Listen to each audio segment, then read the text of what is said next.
বন্ধুরা আজকে করব একটু মিষ্টি মুখ করতে ইচ্ছা করছে, তার জন্য রাঙা আলু এনেছি। রাঙা আলু দিয়ে কিভাবে পান্তুয়া তৈরি করব সেটা আপনাদের সঙ্গে শেয়ার করছি। পরিষ্কার করে ধুয়ে নিলাম, এবার এগুলো খোসা ছাড়িয়ে আমি একটু সেদ্ধ করে নেব।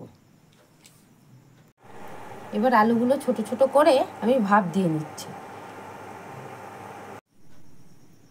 রাঙা আলুটা সেদ্ধ করার পরে এই যে একটু জল ঝরিয়ে নিয়েছি, নিয়ে তারপরে এই যে ঠান্ডাটা করে নিয়েছি। একটু জল ঝরিয়ে ঠান্ডা করতে দেবেন, নাহলে না যখন এটা তৈরি করব, মিষ্টিটা তৈরি হবে তখন জল জল হয়ে যাবে। ওই জন্য একদম পুরো একটা ফুটো জায়গার মধ্যে দিয়ে তবে ঠান্ডা করতে দেবেন।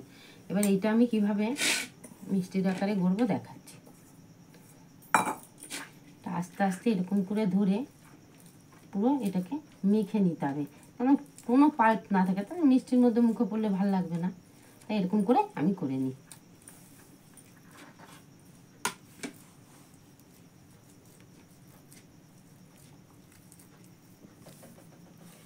আলুটা যেরকমভাবে মেখে নিলাম তো মিষ্টি আলুটা, এবার এর মধ্যে মেশাবো একটু ছানা।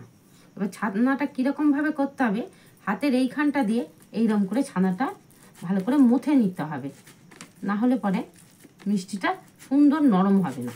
এরকম আমি এটা করে নিচ্ছি। বাইন্ডিংয়ের জন্য একটু দেবো ময়দা, একটু বাইন্ডিংটা ভালো হবে। খুব বেশি পরিমাণ দেবো না, অল্প একটু দেবো। আর সুন্দর গন্ধের জন্য একটু এলাচ এরকমভাবে গুঁড়ো করে নিয়েছি, এলাচের দানাগুলো। তাই খোসা দেবো না, এলাচের দানাগুলো দিয়ে গুঁড়ো করে নিই। এবার একসঙ্গে এগুলো ভালো করে একদম সুন্দর করে অনেকক্ষণ ধরে মাখতে হবে। এটা মেখে নিই।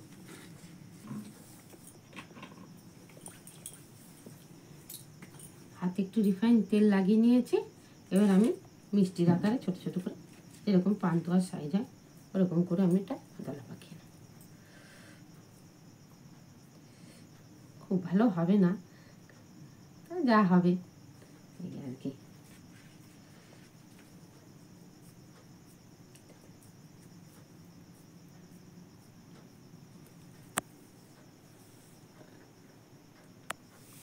এইভাবে তৈরি করে নিলাম। এবার এগুলো ভেজে নেব।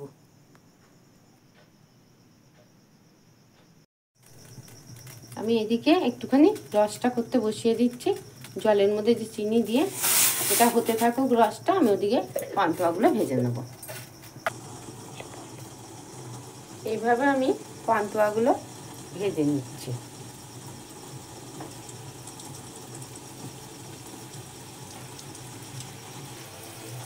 এরকম আঁচটা একদম পুরো সিম করে দিয়ে এরকম আস্তে আস্তে করে লাল লাল করে আমি ভেজে নিচ্ছি।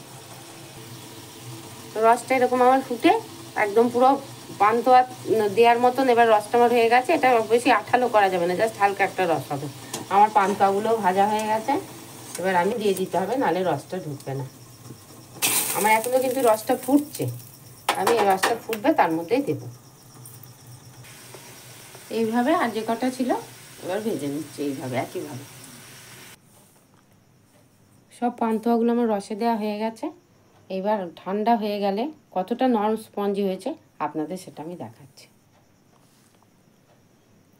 দেখুন কীরকম নরম হয়েছে, একবারে নরম মনে হচ্ছে দোকানের। একবারে এতটাই সুন্দর হয়েছে। আপনারা এভাবে বাড়িতে তৈরি করে নেবেন। আর চ্যানেলটা লাইক করবেন, সাবস্ক্রাইব করবেন, কমেন্ট করবেন। আপনারা তৈরি করে যে কেমন হয়েছে সেটাও জানাবেন। ধন্যবাদ।